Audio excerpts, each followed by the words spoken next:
Il fallait suivre le président Tshisekedi dans le temps. Nous avons commencé en 2022. Il y a un homme qui est apparu à la télévision, il s'appelle Dan Gertler.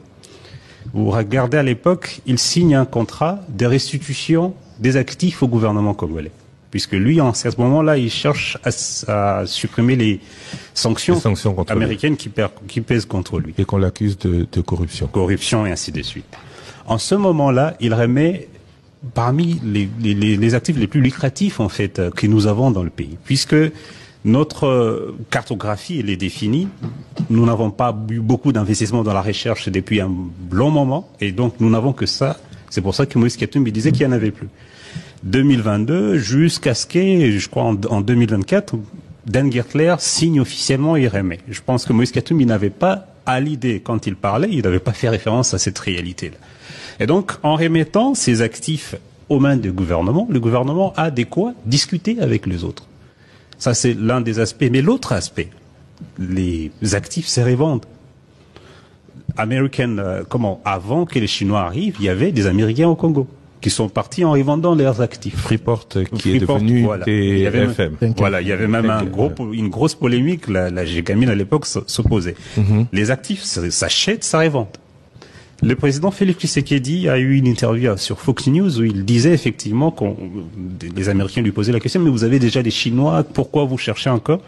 Il a été clair sur sa vision, il ne veut pas donner un monopole à qui que ce soit. Il veut plutôt une multilatéralisme qui permettrait effectivement d'avoir des acquis. La base des négociations avec les Américains, c'est pourquoi on veut aller vers les Américains. C'est parce que les contrats chinois, les contrats avec la Chine, a montré ses limites au moment où nous étions menacés dans notre existence. La Chine a une diplomatie équilibriste. C'est-à-dire que dès que vous avez des problèmes chez vous, arrangez d'abord, ensuite on va parler commerce après. La Chine a une diplomatie qui, en fait, elle ne veut pas intervenir dans des polémiques entre États. Or, nous, au moment où nous sommes menacés, la seule chose qui nous reste à vendre, ce sont nos minerais. Il faut que nous ayons du partenaire qui bénéficie quand même de la plus grande partie de nos richesses, une certaine aide qui soit beaucoup plus significative. Vous ne pouvez pas être au Congo avec tout ce que la Chine gagne, notamment avec le cobalt et ainsi de suite.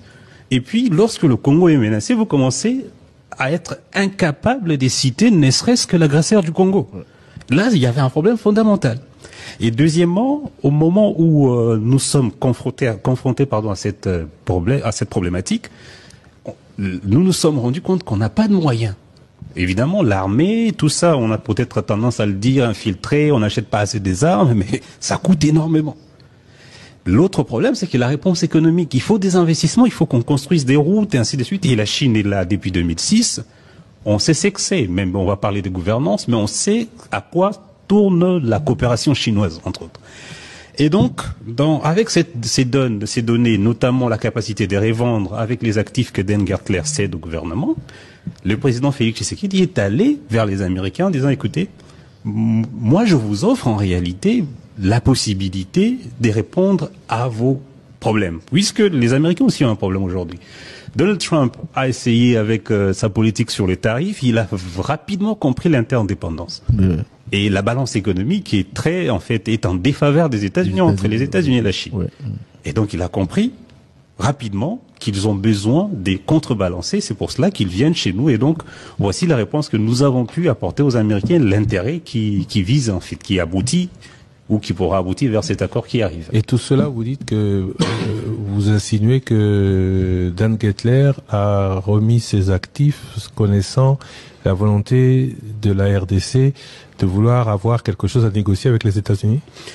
En fait, ce qui est très intéressant avec le Congo, nous sommes comme un miracle divin en réalité. Les choses se sont alignées. Dan Gertler avait une discussion avec le gouvernement. Au même moment, il s'est retrouvé devant une situation où les États-Unis veulent les mêmes actifs.